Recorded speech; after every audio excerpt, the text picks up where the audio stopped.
Alors bien sûr, on va redimensionner les images dans leur bloc, parce que, bon, c'est intéressant de recadrer.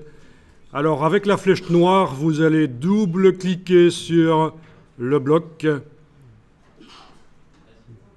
Voilà, on voit que l'image a rempli le bloc, elle déborde un peu par la gauche et la droite, ou par le haut et le bas, ça dépend de votre image. En tout cas, voilà, elle est là. Il faut parfois zoomer en arrière pour voir le cadre brun de l'image. En double-cliquant sur le bloc, je suis au niveau du contenu du bloc. Je suis en train de modifier le contenu du bloc. Tout le monde voit son cadre brun. Donc quand on est en train de travailler sur le bloc, et là je clique à côté, et je clique une fois, les lignes sont bleues. C'est le conteneur, le bloc. Quand je double-clique ou que je clique là-dessus, je suis dans le contenu, les lignes sont brunes. Bien, alors je vais agrandir l'image dans son bloc. Donc le bloc ne va pas changer de dimension, mais l'image va s'agrandir. Et avant de faire ça, regardez un peu à propos de la résolution justement dont on parlait tout à l'heure. On va aller voir dans la palette des liens, menu fenêtre, menu window, links. Menu fenêtre, lien, window, links. Merci.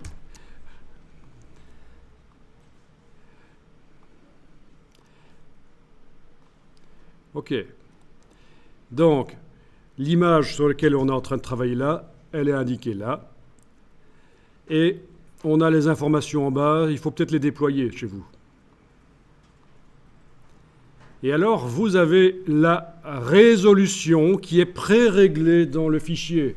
Avec Photoshop, notamment, on peut indiquer quelle est la résolution d'une image, on peut pré-régler l'image. Et cette résolution est à 72 pixels par pouce. Donc quelqu'un qui n'y connaît rien en mise en page va se dire « Ah, voilà une image que je suis allé chercher sur le web, elle est en 72 pixels par pouce. Je suis allé en chercher plein d'autres sur le web, elles sont la plupart du temps en 72 pixels par pouce.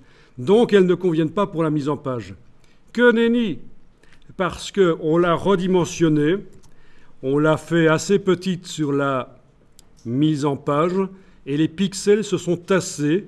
Et la résolution que l'image a dans le document InDesign ici chez moi, c'est 894. Donc on est largement au-dessus des 300 pixels par pouce nécessaires pour une impression chez un imprimeur, voire même des 150 pixels par pouce nécessaires pour l'impression d'une affiche en jet d'encre. Quand vous imprimez en jet d'encre, 150 pixels par pouce, c'est bon. Pour un imprimeur, on dit qu'en général, il faut 300. Donc voilà, ça c'est une première chose. Alors, je vais redimensionner l'image, je prends donc la flèche noire, j'enfonce la touche Alt et la touche majuscule. Pas la touche Caps Lock, c'est la touche majuscule. La touche Shift. Et en ayant ces deux touches Alt et majuscule enfoncées, je prends une poignée du coin et j'agrandis. Et ça s'agrandit par son centre. Donc je suis en train de peut-être rendre, ça a zippé un peu, je vais rezoomer. Je suis en train de rendre peut-être l'image un peu plus intéressante parce que j'avais beaucoup d'espace autour de mes deux bestioles, là, mes deux poneys, et voilà, en zoomant sur eux, comme ça, c'est bien. Mais si c'est des poneys, allez les caresser et vous verrez. Ok, donc l'image a été agrandie et ben voilà, maintenant les pixels sont moins tassés les uns sur les autres. Je suis à 521. Voilà, voilà. Donc c'est ça le principe, il faut bien comprendre comment ça fonctionne. Alors je vais travailler maintenant sur cette image-ci, je double-clique. Celle-là. Voilà, on voit qu'elle déborde par le haut et le bas. Toujours avec la flèche noire, je vais faire Alt majuscule, voilà. Alt majuscule. J'agrandis.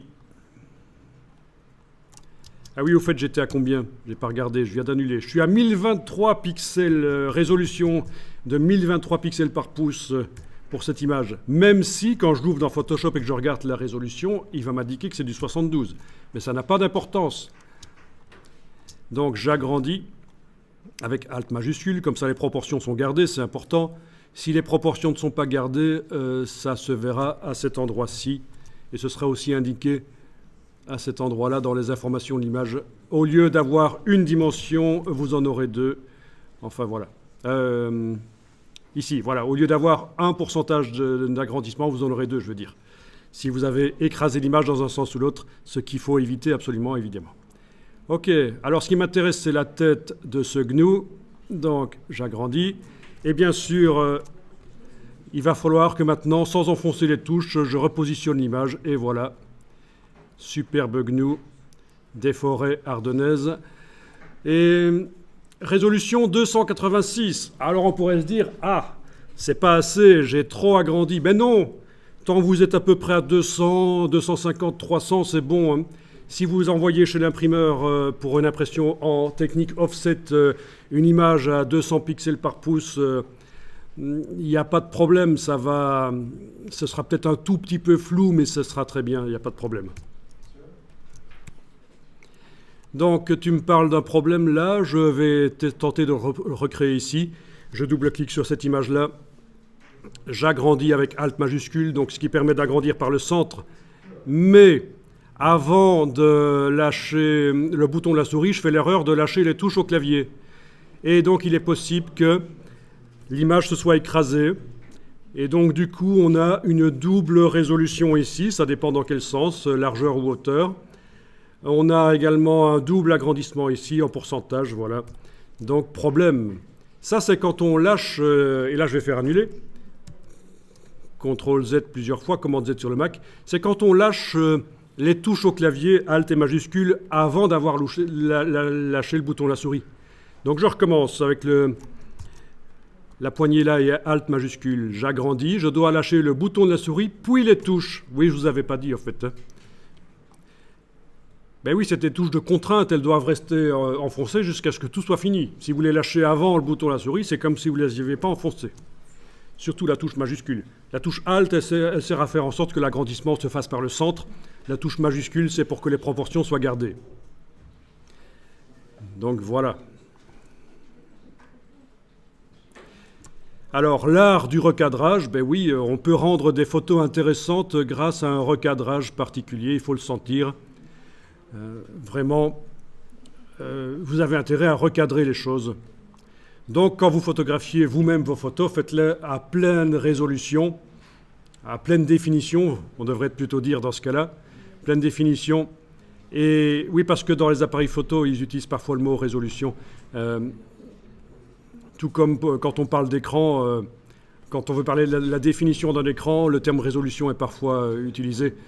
Mais donc voilà, il faut faire vos photos vraiment avec un maximum de pixels et puis comme ça vous pouvez faire du recadrage. Alors, tout ce qui déborde là des images, ce sera donc toute la partie qui déborde de l'image. J'ai une image immense là de mon zèbre ardennais là.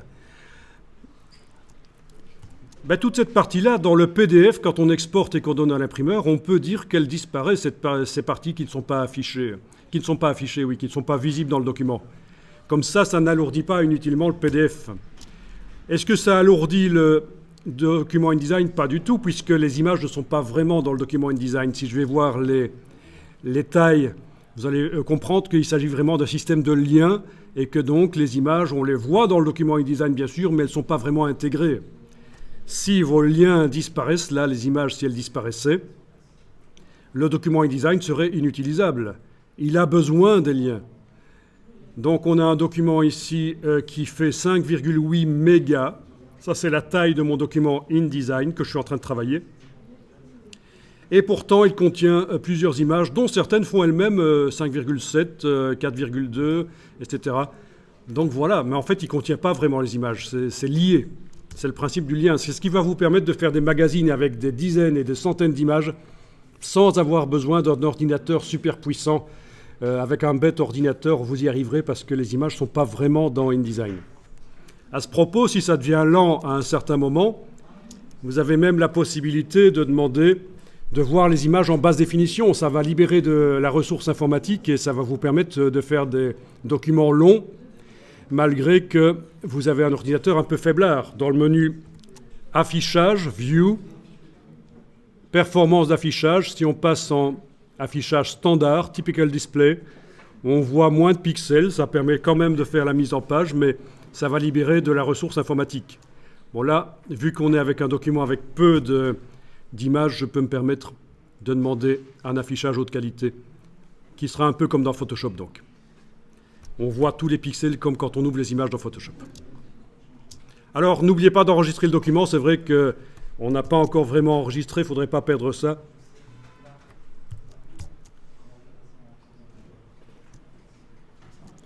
Donc on l'enregistre dans le dossier à côté des autres, dans un premier temps ce sera bien, dans le dossier que vous avez téléchargé. À un certain moment, on refera un dossier d'assemblage quand notre document sera plus avancé et qu'on devra le transférer ailleurs, parce que ça sert à ça les dossiers d'assemblage, qui contiennent les fontes, les images dans un dossier links, dans un dossier lien. Tout ça, ça sert quand on veut transférer un document InDesign d'un ordinateur à l'autre.